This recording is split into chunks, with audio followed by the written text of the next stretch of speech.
দেশ পরিবর্তনের জন্য এক্সক্লুসিভ লিডারশিপ দরকার। এই সকল পাচাটার ফতুয়া আমারতে নিয়েন না, যার ইমান আছে না নাই, ইমানই বোঝে না, ইমান বুঝতে কথাই বলতো না। নম্বর বলতে চাই, আপনি একটু বোধ বুদ্ধি খাটালেন না, আপনারা যা বললো তাই করলেন। ছোটবেলায় গল্প শুনছি, আপনারা শুনছেন কিনা, এক ছেলে নাকি পিচ্চি পোলাপান থানায় ফোন করছে, দুষ্ট ছেলে ফোন করার পরে বলছে, আমার নাম বাবা, তোমার বয়স কত? ছোট মানুষ আমি। আপনি কি ওসি? বলছে হ্যাঁ আমি ওসি। বলছে আপনার হাতে কি লাঠি আছে? বলছে আছে।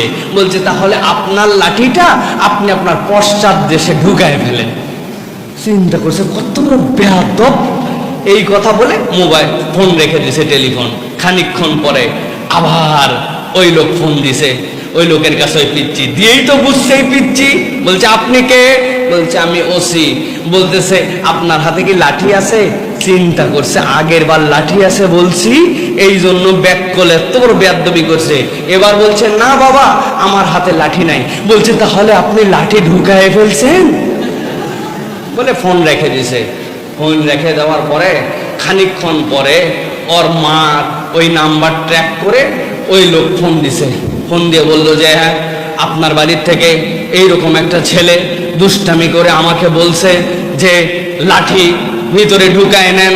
ঢুকায় দেওয়ার পর 10 মিনিট পরে আবার ফোন দিছে আমার কাছে, বের করেন আপনি। তো এইগুলো কথা বলে, এগুলো কি ঠিক? তো ওর মা বলতেছে যে দেখেন আপনি একটা ছোট মানুষের কথাই লাঠি ঢুকাতে গেলেন কেন?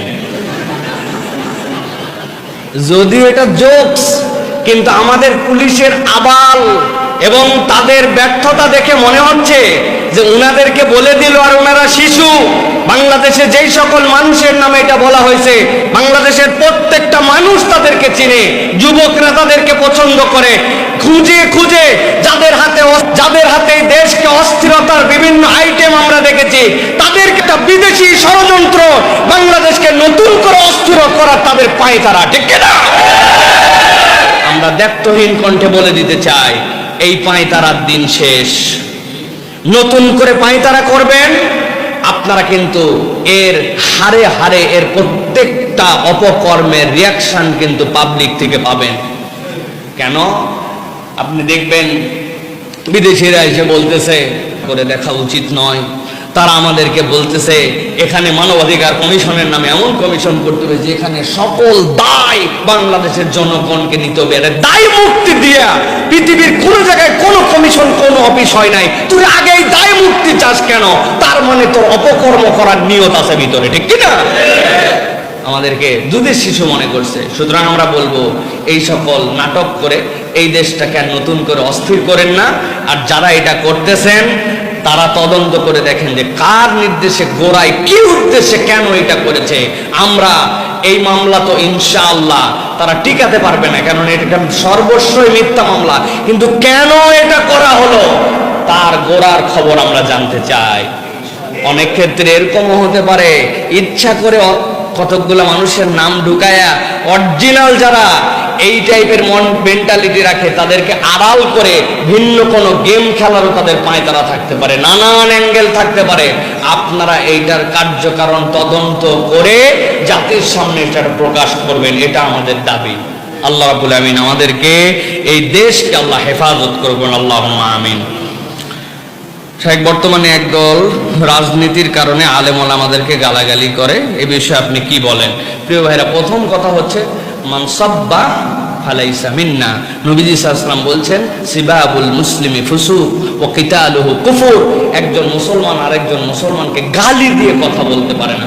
সুতরাং প্রথমে বলতে হবে রাজনীতিকদের একটা চরিত্রের বাহিরে আসতে হবে। ভাই, আপনার দল করে না, আপনার পছন্দ হয় না, আপনার বিরোধী মত, আপনি যে সমর্থন করেছেন সেই সমর্থনের সাথে সমর্থন নাই, মানে এই লোককে সাথে সাথে গালি দিতে হবে।